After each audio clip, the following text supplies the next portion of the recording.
بسم الله الرحمن الرحيم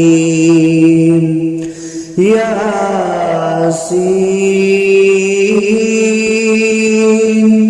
والقرآن الحكيم إنك لمن المرسلين على صراط مستقيم تنزيل العزيز الرحيم لتنذر قوما ما أنذر آباؤهم فهم غافلون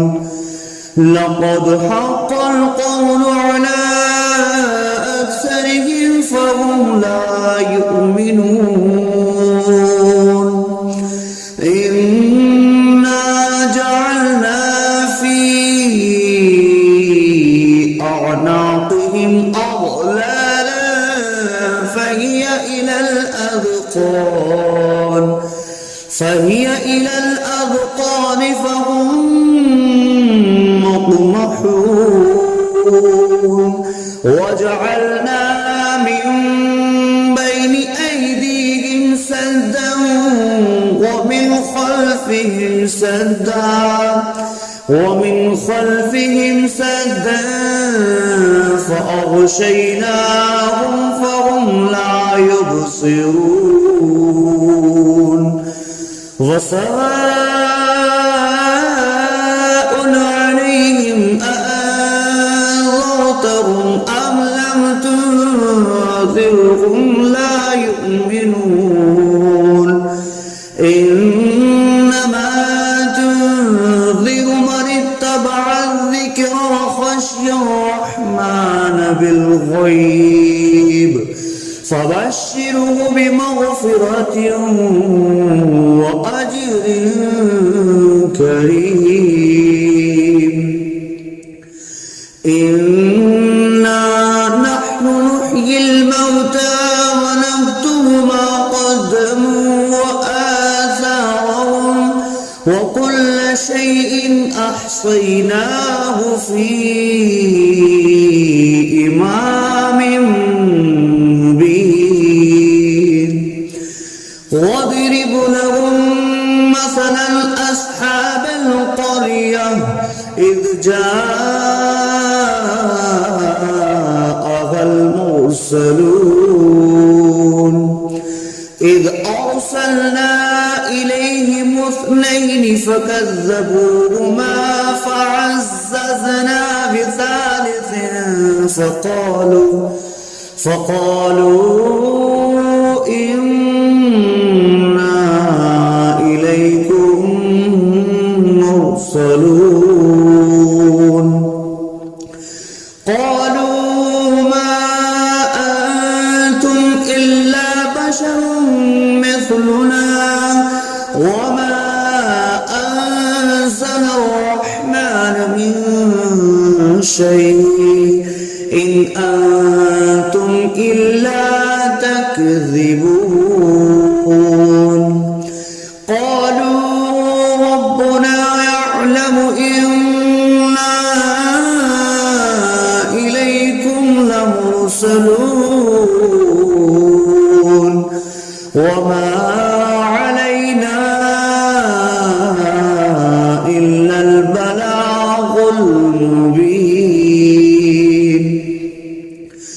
قالوا إنا تطيرنا بكم لئن لم تنتهوا لنرجمنكم وليمسنكم منا عذاب أليم قالوا طائركم معكم أئن ذكرتم بل أنتم قوم مسرفون وجاء أقصى المدينة رجل يسعى قال يا قوم اتبعوا المرسلين اتبعوا من لا يسألكم أجرا وهم مهتدون وما لي لا أعبد الذي فطرني وإليه ترجعون أأتخذ من دونه آلهة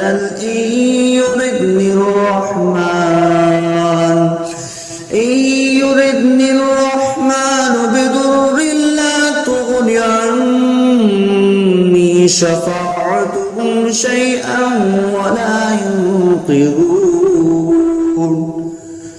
إني إذا لفي ضلال مبين إني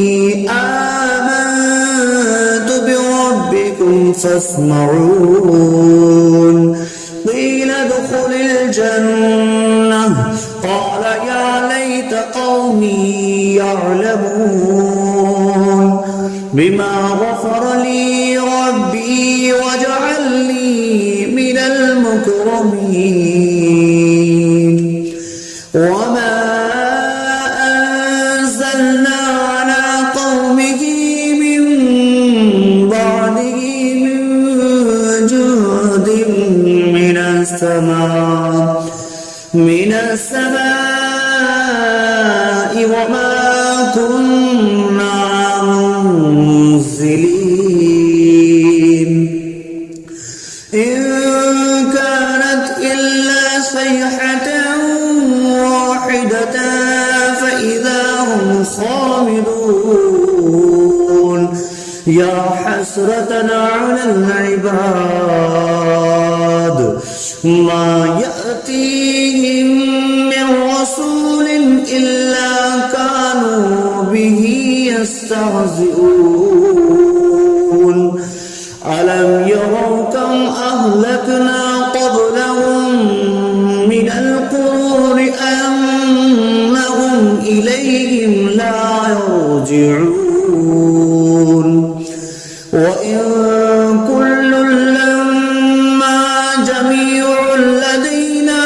محضرون وآية لهم الأرض الميتة أحييناها وأخرجنا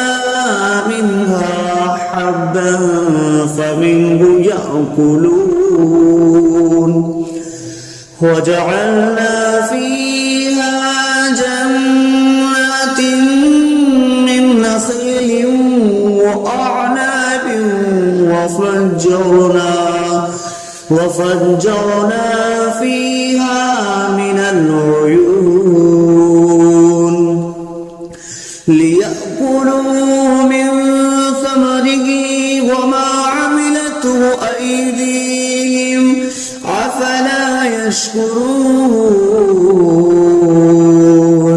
سبحان الذي خلق الأزواج كلها مما تنبت الأرض ومن أنفسهم ومما لا يعلمون وآية لهم الليل نسلخ منه النهار فإذا هم مظلمون والشمس تجري لمستقر لها ذلك تقدير العزيز العليم والقمر قدرناه منازل حتى عاد كالأرجون القديم لا الشمس ينبغي لها أن تدرك الكمال الليل سابق النهار وكل في فلق يسبحون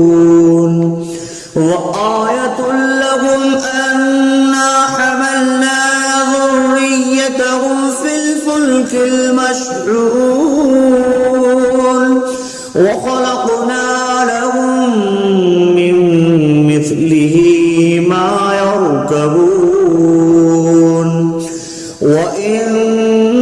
نشأ نغرقهم فلا صريخ لهم ولا هم ينقذون إلا رحمة منا ومتاعا إلى حين وإذا قيل لهم اتقوا ما بين أيديكم وما خلفكم لعلكم ترحمون وما تأتيهم من آية من آيات ربهم إلا كانوا عنها معرضين وإذا قيل لهم أنفقوا مما رزقكم الله قال الذين كفروا للذين آمنوا أنطعم من لو يشاء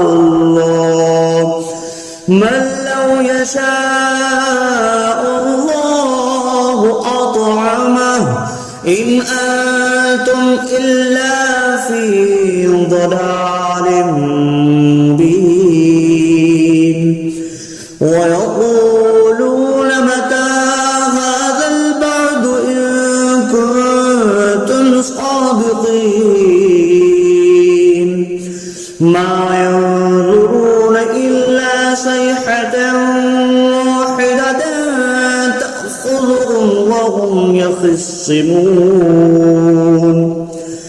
فلا يستطيعون توصية ولا إلى أهلهم يرجعون ونفخ في الصور فإذا هم من الأجداث إلى ربهم ينسلون قالوا يا ويلنا من بعثنا من مرقدنا هذا ما وعد الرحمن وصدق المرسلون إن كانت إلا صيحة واحدة فإذا هم جميع لدينا محضرون فاليوم لا تظلم نفس شيئا ولا تجزون إلا ما كنتم تعملون إن أصحاب الجنة اليوم في شغل فاكهون هم وأزواجهم في ظلال على الأرائك متكئون لهم فيها فاكهة ولهم ما يدعون سلام قولا من رب رحيم وامتازوا اليوم أيها المجرمون ألم أعهد إليكم يا بني آدم ألا تعبدوا الشيطان إنه لكم عدو مبين وأن اعبدوني هذا صراط مستقيم ولقد أضل منكم جبلا كثيرا أولم تكونوا تعقلون هذه جهنم التي كنتم توعدون اصلوها اليوم بما كنتم تكفرون اليوم نختم على أفواههم وتكلمنا تشهد أرجلهم بما كانوا يكسبون ولو نشاء لطمسنا على أعينهم فاستبقوا الصراط فأنى يبصرون ولو نشاء لمسخناهم على مكانتهم فما استطاعوا مضيا ولا يرجعون ومن نعمره نكسه في الخلق أفلا يعقلون وما علمناه الشعر وما ينبغي له إن هو إلا ذكر وقرآن مبين لينذر من كان حيا ويحق القول على الكافرين أولم يروا أنا خلقنا لهم مما عملت أيدينا أنعاما فهم لها مالكون وظللناها لهم فمنها ركوبهم ومنها يأكلون ولهم فيها منافع ومشارب أفلا يشكرون واتخذوا من دون الله آلهة لعلهم ينصرون لا يستطيعون نصرهم وهم لهم جند محضرون فلا يحزنك قولهم إنا نعلم ما يسرون وما يعلنون أولم ير الإنسان أنا خلقناه من نطفة فإذا هو خصيم مبين وضرب لنا مثلا ونسي خلقه قال من يحيي العظام وهي رميم قل يحييها الذي أنشأها أول مرة وهو بكل خلق عليم الذي جعل لكم من الشجر الأخضر نارا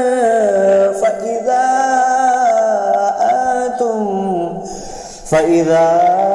أنتم منه توقدون أوليس الذي خلق السماوات والأرض بقادر على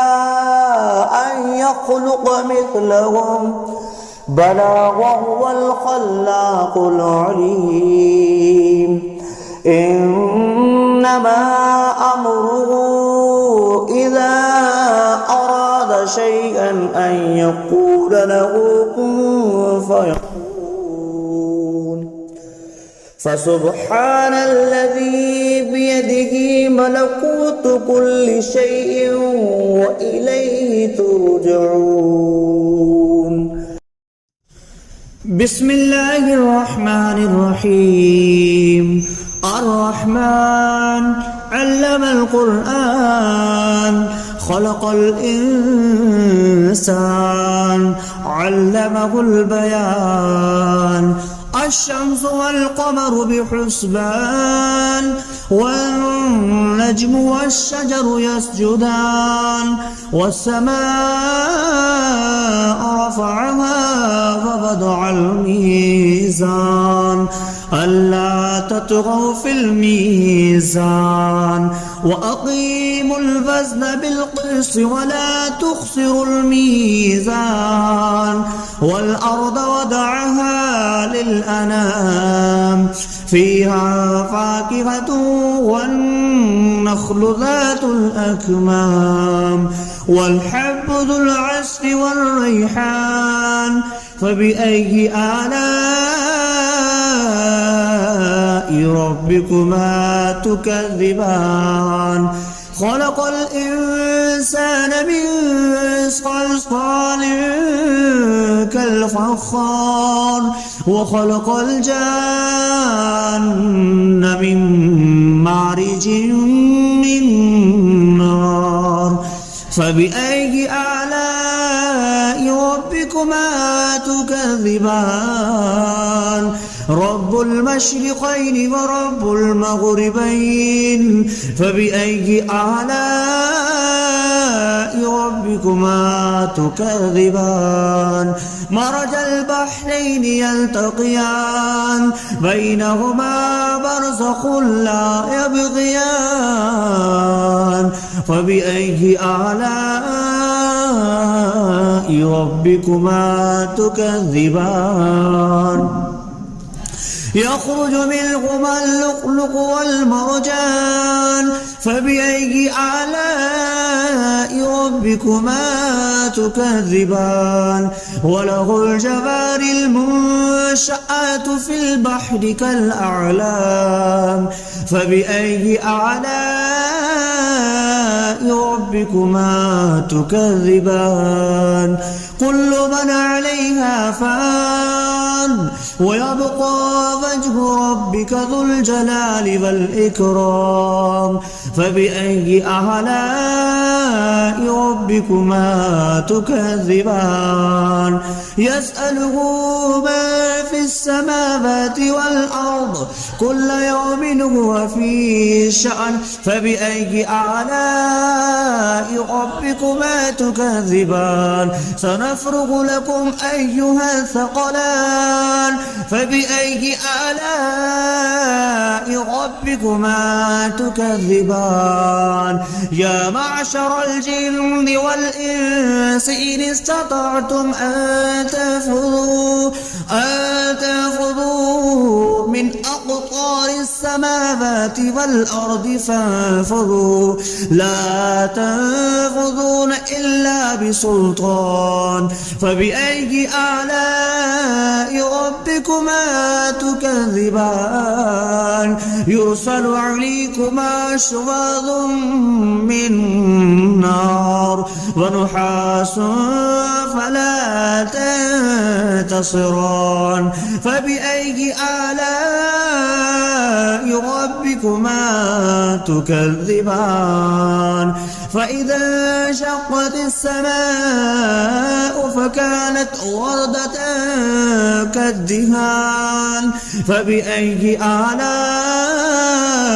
ربكما تكذبان فيومئذ لا يسأل عن ذنبه إنس ولا جان فبأي آلاء